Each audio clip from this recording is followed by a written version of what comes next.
በብዙ ፈተና መካከል በማለፍ ውስጥ እያለች ነገር ግን ተስፋን ብቻ ሰንቃም ወደፊት መጓዟን ብቻ የምትናገረው ቬሮኒካ አዳነ አንዳንድ ጊዜ ብዙ ፈተናዎች ሲደርሱ ነገ ፈጣሪ ለእናንተ የተሻለ ነገር አስቧል ስትል መናገሯ ብዙዎች ዘንድ በቅርብ ጊዜ መነጋገሪያ ሆኖ የነበረ ጉዳይ ነው። ብዙ ጣውረዶችንና ፈተናዎችን እያሳለፈች ብዙ ጥረቶችን እያደረገች ደግሞ ከዕለት ወደ ዕለት የሚመጣባትን የህይወት ፈተናዎችን አልፋ ዛሬ ደግሞ እንደ ኮከብ እየደመቀች እንደሆነ ይነገራል። ሁላችንም እናውቃለን። ከትናንት ዛሬ የሷ ዘፈን መሰማትና ዝነኝነቷ ከሰዓት ወደ ሰዓት እየጨመረ መምጣቱ ብዙዎችን እያስገረመ ያለ ጉዳይ ሆኖ ይቀጥላል። ኢትዮጵያንም ጨምሮ ከኢትዮጵያ ውጪ አሁን ባለው የህይወት መንገዷ ብዙ አዋርዶችንና ገንዘቦችን እያሸነፈች ብዙ ተጽዕኖችን እያፈጠረች እየተናገረችም እንደቀጠለች ይነገራል።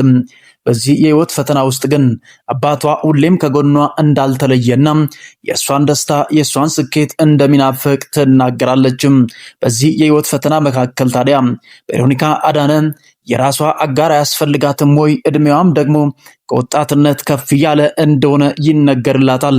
በተደጋጋሚ እንድታገባ አባቷ ጥያቄ እያቀረበላት እንደሆነና ማግባት እንዳለባት ሲመክራት እንደቆየ ይነገራል። አባቷን በጣም እንደምትወደውና ከእናት በላይ ሆኖ ያሳደጋት ብቻውን ዋጋ የከፈለላትና ብዙ ጣውረዶችን ለሷ ሲል ያሳለፈ አይዞሽ በርቺ ነገ የተሻለ ቀን ይመጣል እያለ እየደገፋት የነበረ ጀግና አባት እንደሆነ ትናገራለች። በዚህ ህይወት መንገድና የህይወት እንቆቅልሽ ውስጥ በዚህ ሁሉ መካከል አባቷ በጎኗ ሆኖ እያበረታትና እየደገፋት ረጅም ርቀቶችን እንድትጓዝ እድሎችን ሲያመቻች እንደነበር ይነገራል። በቅርብ ጊዜያቶች ውስጥ ትላልቅ አዋርዶችን አሸንፋለች። አገሯን ኢትዮጵያንም ጭምር ለማስጠራት ስትንቀሳቀስና በተለያዩ የአፍሪካ ሀገራትንም ጨምሮ ስትወዳደር እንደነበረች ይነገራል። አሁን ታዲያ ስኬት መጥቷል። ብዙ ነገሮች ወደ ቤቷ ገብተዋል። ብዙ አፍቃሪዎች እንዳሏት ይነገርላታል። ከሊቅ እስከ ደቂቅ እንደሚያደንቃትና እንደሚወዳት ዘፈኗ ደግሞ አሁን ባለው ሁኔታ በደንብ የተደመጠና ተወዳጅነቷ እየበረታ እንደመጣ ይነገርላታል። በዘፈኑና በሙዚቃው ኢንዱስትሪ ብቻ ሳይሆን አንዳንዴ ፈጣሪ ሲያድላችሁ ሁሉን ነገር ውብ አድርጎ ይሰጣቸዋል። ተክለ ሰውነቷን ዳሌዋንም ጭምር የሚወዱላት ወጣቶች ይከተላሉ። በዚህ የህይወት መንገድና ፈተና መካከል ታዲያ ዝነኝነት ሲመጣ ወደኋላ ሳታፈገፍግ ጥቂት ዝነኝነቶችን ብቻ ማግኘት ትርጉም እንደሌለው በማመን ረጅም ርቀቶችን ወደፊት ስትጓዝ እንደነበር ይነገርላታል። አሁን ባለው የህይወት መንገዷ ታዲያ በአባቷ ግፊት አዲስ ሰው ወደ ህይወቷ ብቅ ማለቱ ተነገረ። ይህ ደግሞ ብዙዎችን ያስገረመ ጉዳይ ሆኖ ይቀጥላል። እንዴት ተፈጠረ? እንዴትስ በዚህ ፍጥነት ነገሮች በድብቅ ሊሆኑ ቻሉ? ሁሉንም ነገር የማስደምጣችሁ ይሆናል። ይህ ብርታት ሚዲያ ነው። ቻናላችንን ሰብስክራይብ ስለምታደርጉ ከልብ እያመሰገንን ሙሉ መረጃውን አስቃኛችኋለሁ። እስከ ፍጻሜው አብራችሁኝ ቆዩ።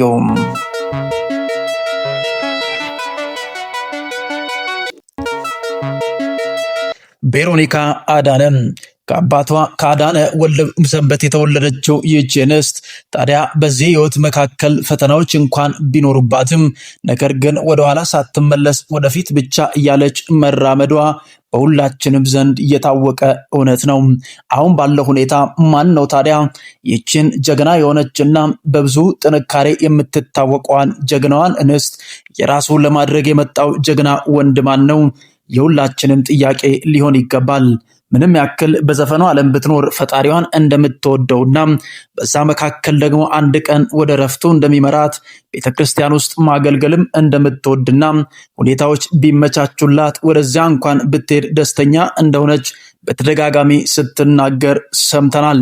ይህንን ተከትሎ ብዙዎቹ ተቃውሟቸውን ቢያሰሙም ዘፋኝነት ሌላ መዝሙር ማውጣት ሌላ ብለው ቢቃውሟትም ነገር ግን የድንግል ማርያም ልጅ ያሱ እግርና የሱ ፊት ይሻለኛል፣ በሱ እግር ስር ሆኖ መቀመጥና መማር ሁልጊዜ ደስተኛ ያደርገኛል። ስለዚህ አገልግሎቴን እንኳን ባጠነክር ደስ ይለኛል። በዘፈኑ ሙሉ በሙሉ ደስተኛ አይደለውም።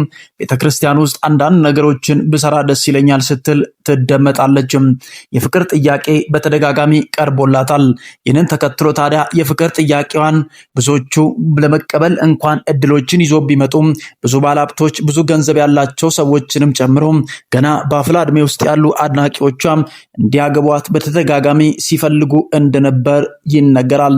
ይህንን ተከትሎ ጊዜው ገና እንደሆነና ራሷን ማደራጀት እንዳለባት ጥቂት ቤተሰቦቿን መደገፍ እንዳለባት ብትናገርም ብዙዎቹ ይህንን ሐሳብ እየተቃወሙ ቢመጡም ነገር ግን የራሷን ስኬት ከማስቀጠል ወደኋላ አላለችም።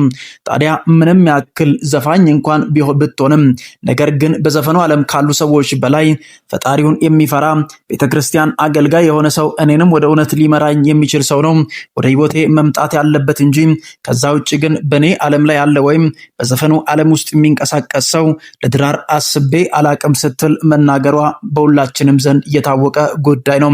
በዚህ መካከል ፈጣሪዋን መቅረብ እንደምትወድ ቢነገራትም በስተመጨረሻ ግን ወደ ህይወቷ የመጣው ደግሞ በአባቷ በኩል በጎ የሆነ ሰው ትዳሩን ሊያከብር ይችላል ተብሎ የሚታሰብ ከሷ ዕቅድና ሐሳብ በላይ የሆነ ነገር ግን ቤተክርስቲያን ውስጥ አገልጋይ እንደሆነና የቤተክርስቲያን መሪ እንደሆነ የሚነገር አንድ ሰው ወደ ህይወቷ ብቅ እንዳለና ከሷ ምርጫ በላይ ደግሞ የአባቷን ምርጫ እንደምታከብር የሚነገርላት ቬሮኒካ የአባቷን ምርጫ በማክበር ይህንን ሰው ወደ ህይወቷ ለመቀበል መገደዷንን አሁን ደግሞ ከአባቷም አለፍ ብሎ ደግሞ እሱ ደግሞ እሷን ደስተኛ ሊያደርግ እንደሚችል እርግጠኛ መሆኗ እየተነገረም ይገኛል።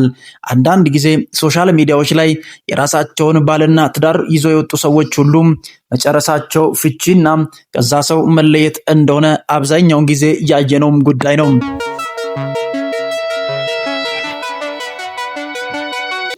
ታዲያ አንዳንዶች ትዳራቸውን ለመደበቅ ይገደዳሉ።